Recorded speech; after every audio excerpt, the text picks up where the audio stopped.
வணக்கம். நான் ஏற்கனவே சொல்லியிருக்கேன். அதாவது நாம் தமிழர் கட்சி அவர் யார் கூட கூட்டணி வைக்க மாட்டார். அப்படியே கூட்டணி வச்சாலும் எந்த கட்சியும் சேர்த்துக்க மாட்டாங்க அப்படின்னு. இப்போ அவர் 234 தொகுதியும் தனியாக நிற்கிறார்.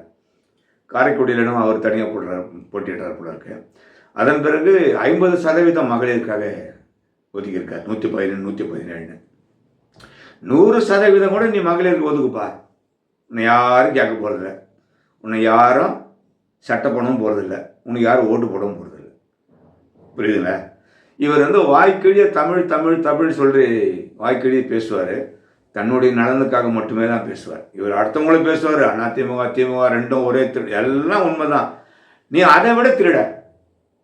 அவங்களால ஏதாவது செஞ்சுட்டு திருடுறாங்க. நீ எதுவுமே செய்யாமல் உலகத்திலேருந்து பணத்தை வாங்கினே இருக்க. உலக தமிழர்கிட்ட இருந்து எல்லாம் ஒண்டவாள் எல்லாம் தெரிஞ்சு போச்சு. புரியுதுங்களா? இவர் தமிழ் குரல் கொடுத்து எப்படியாவது முன்னுக்கு வந்துடலான்னு பார்க்குறாரு. அதெல்லாம் பொய், போலி வேஷம். அது மட்டும் இல்லாமல் இந்த சீமான் முழுக்க முழுக்க பிஜேபி கையாளுன்றது தெரிஞ்சு போச்சு. இவருடைய முகத்திரை கிழிக்கப்பட்டது. பிஜேபியுடைய டீம் இவர் யார்கிட்டையும் போட்டுவிட மாட்டார். எல்லார்கிட்டையும் காசு அப்படியே அலையன்ஸ் போனாலும் சும்மா வேட்பாளர் நிற்க வைப்பார். வேலை வாங்க மாட்டார், வேலை செய்ய மாட்டார். யார் கூட கூட்டணி நிற்கிறாங்களோ அவங்ககிட்ட காசு வாங்கி வச்சுப்பார். அவ்வளோதான் இவருடைய வேலை. இதான், வேறு வேலை எதுவுமே கிடையாது.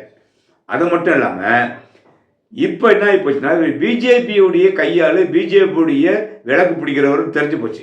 பிஜேபியுடைய வேலை என்னென்னா சீமானுக்கு பணத்தை கொடுக்கறது, தனியாக நின்று ஓட்டை பிரி. நான் சொல்லும் போதெல்லாம் நீ ஓட்டை பிரிச்சுன்னு இரு. நான் சொல்லும் போதெல்லாம் தனித்து நிறுத்து போராடு. எல்லாரும் எழுத்து பேசி நல்லவ மாதிரியே பேசினீரு. உன்னுடைய வேலை இதான். இவருடைய டியூட்டி அது, அசைன்மெண்ட். பிஜேபியுடைய அசைன்மெண்ட்டு சீமானுக்கு இது. புரியுதுங்களா?